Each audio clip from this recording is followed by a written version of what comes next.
Duffy Salmon with your late meat to eat. Archie the manager speaking. Duffy ain't here. Oh, hello, Duffy. Tonight, a real big shot, Duffy. Monty Woolley. And that ain't hay.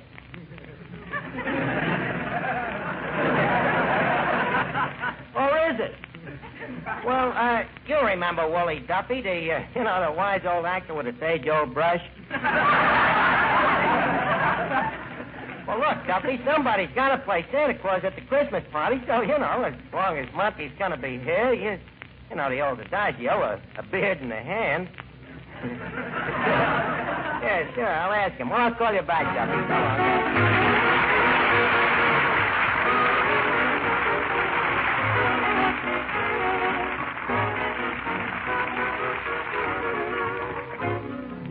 Ladies and gentlemen, welcome to Duffy's Tavern. Come in and meet Finnegan, Eddie the waiter, Miss Duffy, our singer Bob Graham, Beat Reeves and his orchestra, and our special guest tonight, Monty Woolley, and Archie himself, Ed Gardner.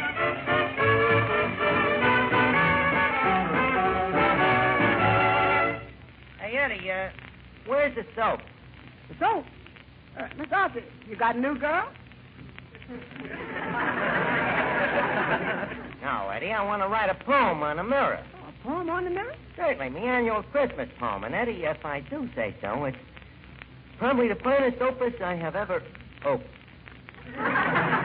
Got that real Christmas flavor. Say, any chance of fella not hearing it? Certainly, Eddie. Listen to this thing. Merry Christmas to yous all. Be of right cheer and joyous. Leave us Yule a log on the fire. And leave not naught annoy us. Come lift your beakers and quaff us a skull. Kiss Kringles abroad in the snow. I quaff, lads, and laugh, lads. Ha-ha. Hee-hee. Ho-ho. You like it, Eddie? It'll go beautifully with that cracked mirror. Okay, here's the soap. And, Eddie, while I'm doing this, how about you Christmasing up the joint a little bit? Here, hang up these wreaths. Yes, where'll I hang them? Well, leave one dangle over each table. That's a good idea. Then after each customer is finished eating, we can just lay the wreath right on his chest. Eddie, don't be so fascistic. Oh, yeah, Miss Duffy. Where do you think is the best place for me to hang these mistletoes? Well, how many you got there? Let's see. 1, 2, 3, 4, 5. Miss Duffy, you're going to hang 7 mistletoes around this joint? Well, what do you want me to do? Stand in one place all the time? Well, you mean to tell me that you got all these traps set for Breckenridge Hartsum soda? Oh, him. Oh, him? What's the trouble? Oh, I just found out what he's getting me for Christmas. A $2 bottle of perfume. Isn't that cheap? Well, now, wait a minute, Miss Duffy. $2 a bottle for perfume might not be cheap. It all depends. Is it a quarter or a fifth?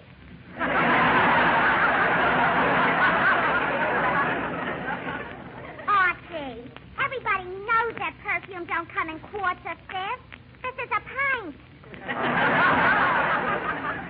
Gee, I thought maybe he would get me a fur coat or maybe an alligator bag. An alligator bag? What would you do with it? You ain't got an alligator.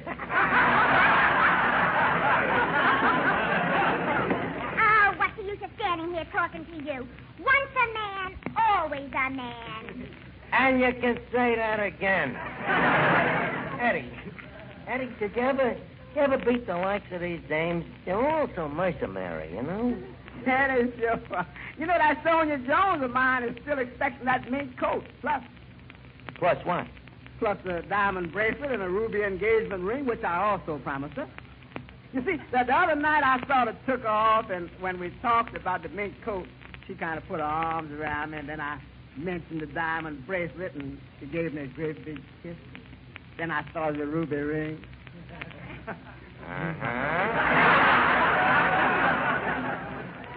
Eddie, are you crazy? Comes Christmas and she'll kill you. Who cares? Live dangerously is my motto.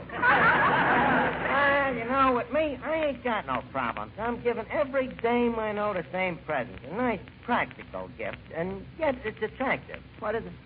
Picture me. You see, I had 6 lovely portraits made. Yeah, well, how much did it set you back? Let's see, there were 3 per quarter. And there were 6 of them. It came to 6 times 3 1/4. Roughly around $50. And that takes care of my list. Say, well, what you going to give for Miss Duffy?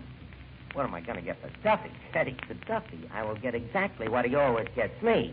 And that is something which you can find in a vacuum which has been cleaned out by a vacuum cleaner. Oh, hiya, Finnegan. George, check who's here with me tonight. Who? My brother Wilfred. Wilfred. Yeah. Is that the tall, fat, ugly one? No, that's my mother. You know, Wilfred is my kid brother. You know, the black sheep of the family. The black sheep of the family? Yeah, the one with the brains. Oh, yeah, I remember him. Very smart kid. Oh, yeah. Hey, Art, what's an IQ? An IQ? Why? My kid brother's got one. Well, you see, Finnegan, that proves that he is a very bright boy. Yeah? Yes. IQ is a scientific abbreviation for a very smart person. Liberally translated, it means intelligent quadruped.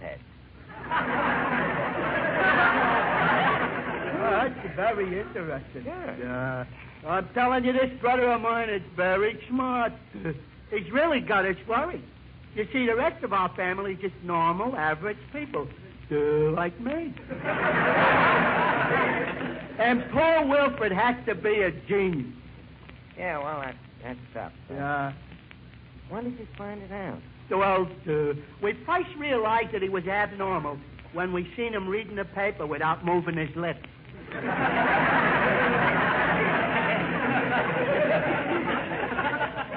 Well, you can't tell. Maybe the kid has a ventriloquist. No, he's a good boy. Wait, I'll go bring him over.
Duffy?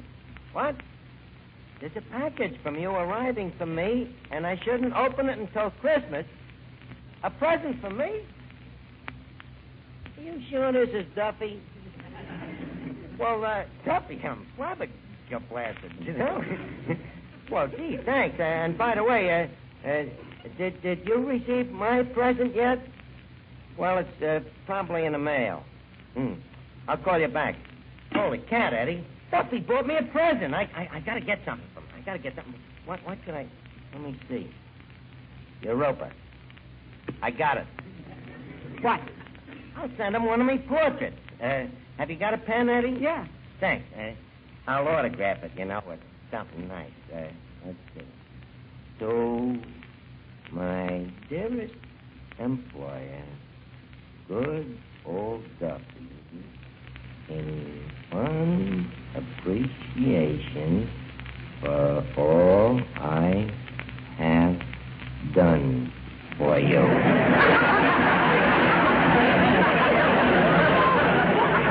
Signed, Archie. Say, Archie, Yeah, Mr. Bailey. do you think that a picture is enough of a... Listen, Bailey, he's the boss. Naturally, I can't send him as good a present as he's sending me.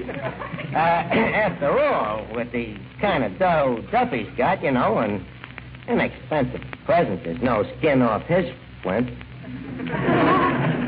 Say, Archie, wouldn't it be wonderful if around this time of year he sent you a lovely warm scarf?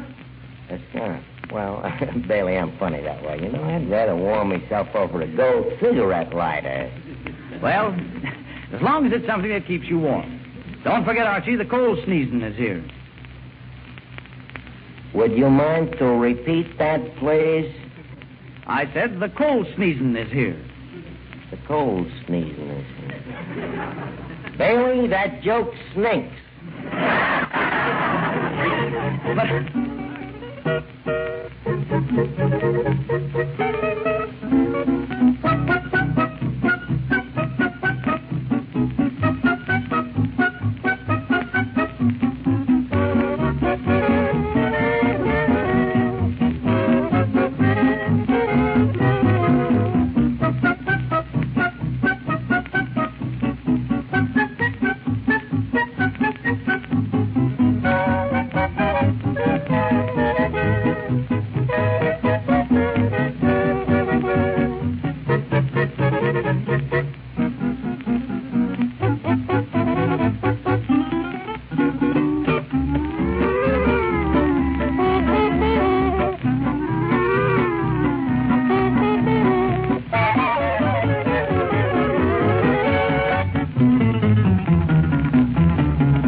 Sending me a Christmas present. I wonder what it could be. Hi, Art. Yeah, Finnegan. Here's my brother, Wilfred. You remember him, Art? Oh, well, certainly. Hello, Wilfred, my boy. Hello. My, you certainly have been growing. Doesn't that strike you as an entirely normal procedure? Well, that's how it goes. Well, how's things in school, Wilfred? Are your teachers learning you a lot of stuff? Archie, they're not learning me. They're teaching me. Oh. Well, that's what they're there for. Well, you're looking fine, Wilfred. Very manly. Are you eating good? Yes, I get sufficient nourishment, thank you. Well, you know, you got to eat good if you want to grow up to be a big, strong man like your Uncle Archie. You know how I got this physique of mine? Malnutrition? Yes, sir, and plenty of it. Yep, Wilfred, I always eat lots of bread, potatoes, pancakes. Well, I'm on a diet that precludes carbohydrates. Yeah. What's they? Starches. I'm not permitted to have starches. Well, that's right, Wilfred. Starches ain't good for you. You know, they make your stomach stiff.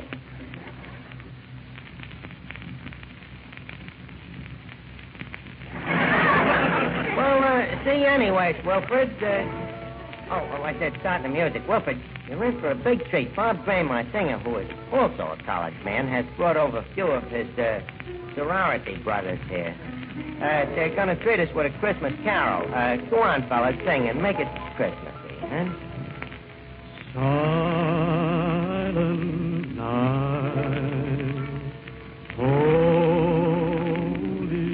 night, all is calm, all is bright, round yon virgin mother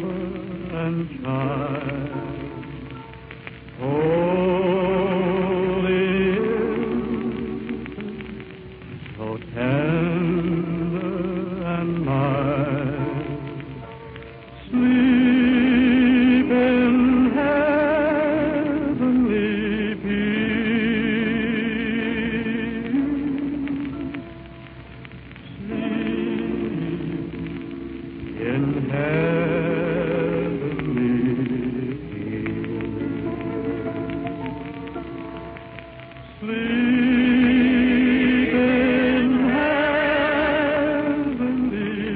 peace.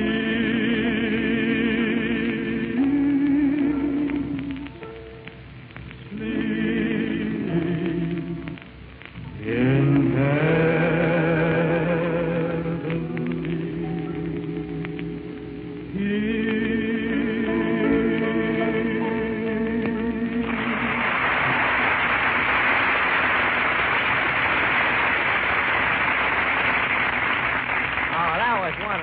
It sounded like a December whipping pup. Eddie, pass the hat for the boys. Okay. Hey, Mr. Arthur, ain't that Mr. Monty Woolley coming in? Oh, yeah. Monty Woolley. Look at the guy, Eddie. Well, good evening, Mr. Woolley.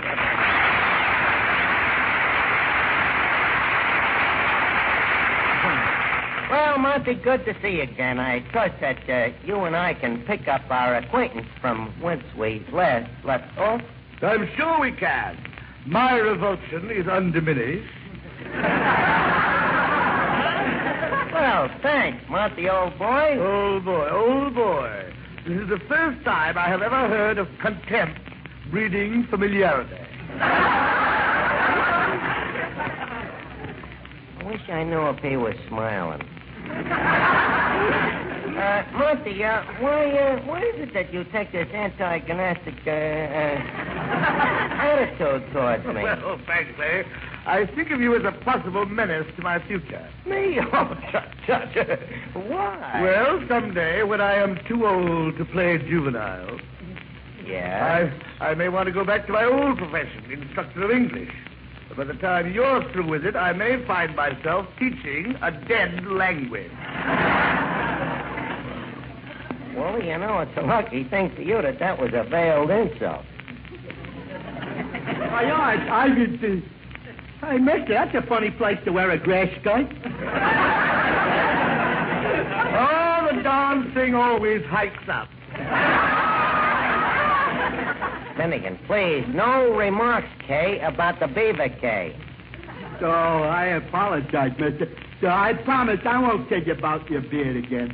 After all, I'm human. Sir, you presume. Look, I'm sorry, Monty, but I hope you'll understand. You know, the guy takes a look at that. Finnegan, put down that match. Let me do it. I never gave a guy a hot beard.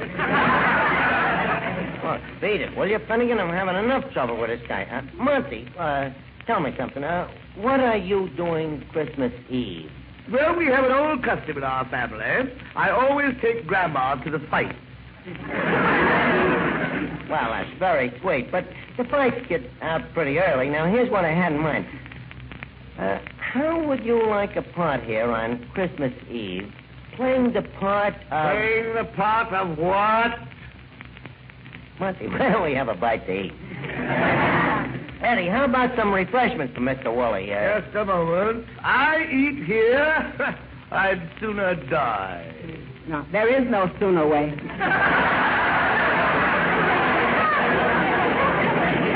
Just a second, Eddie. Mr. Woolley, don't let Eddie frighten you. The food isn't that bad. Well, have you, sir, ever eaten in this cadaver's commissary?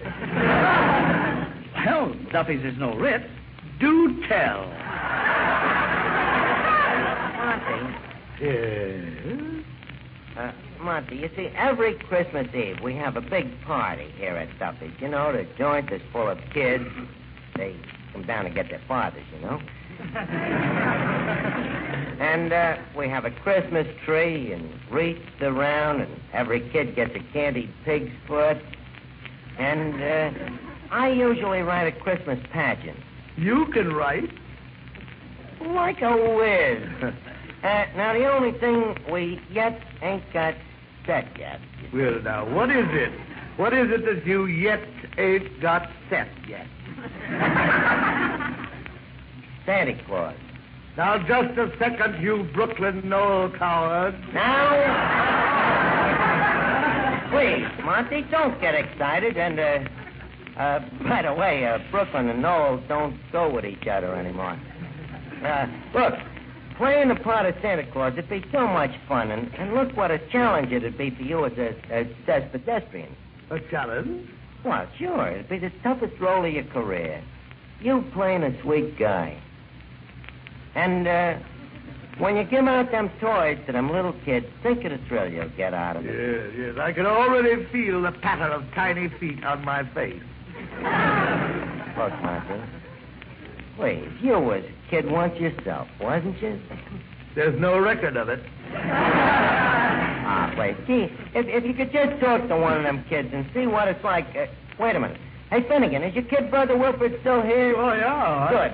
Wilfred, come here. I want you to meet Santa Claus. Now, listen, you... Look, Monty, what can you lose? Just kid the kid along a little. Did you call me, Archie? Yep, Wilfred. I got a great treat for you. Guess who this is? Wilfred, this is Santa Claus. Well. Not the Santa Claus. That's right, young man. Ho, ho, ho. Well, son, I'll be coming down your chimney Christmas Eve. Well, thank you very much. But we have an oil burner. Say, Mr. Claus, I understand you live up at the North Pole. I do? Oh, yes, I do. You know, of course, that the average temperature of the North Pole is estimated at 70 to 90 degrees below zero Fahrenheit. Well, it does get a bit nippy. But then one can always grab a snort of... Sandy! Snort of... Sandy, of course, only drinks soft drinks, Wilfred. That's right, Wilfred. Very soft. Cotton gin.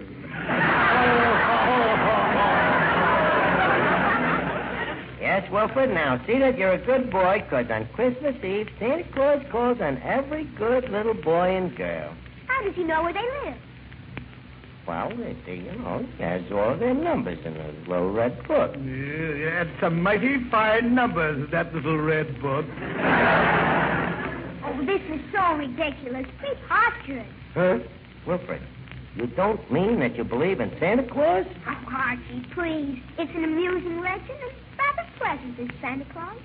But this man plays him so badly. Why, you... Now, take it easy, Monty. Monty, leave go of the kid's throat. Wilfred, put down them tweezers. So what, Monty? You know, the kid's a bit of a critic. Please leave me. Get out of here. Look, Monty, I'm sorry it turned out like this, but... Archie, don't be silly. I'll be happy to be here Christmas Eve. You will? Yes, playing Santa Claus with Wilfred, with a bag slung over my shoulder. And do you know what I hope to have in that bag? What? Wilfred. Goodbye.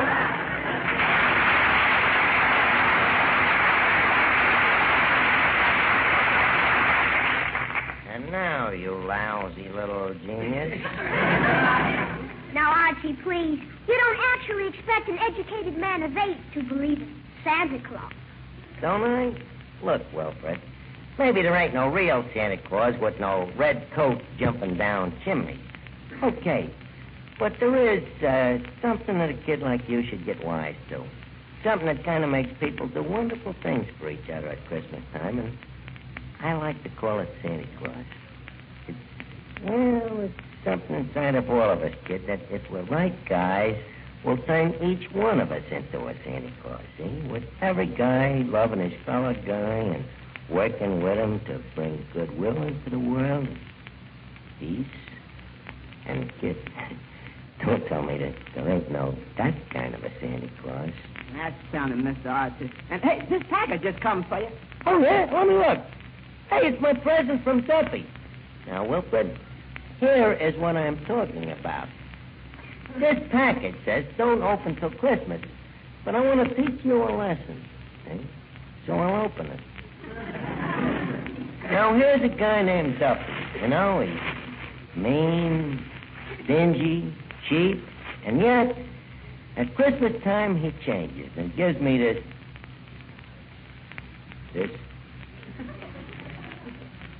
picture of himself.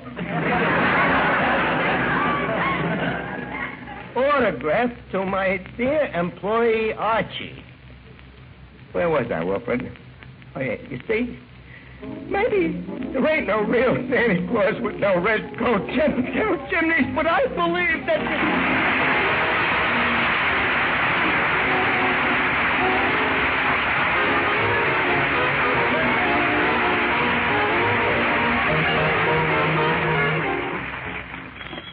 Duffy Starvin. Oh, hello, Duffy. By the way, Duffy, thanks for that picture. It's just the kind of a thing I wouldn't have bought for myself. So, Merry Christmas to you and Mrs. Duffy and all of our friends. So long, Duffy.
This is the Armed Forces Radio Service.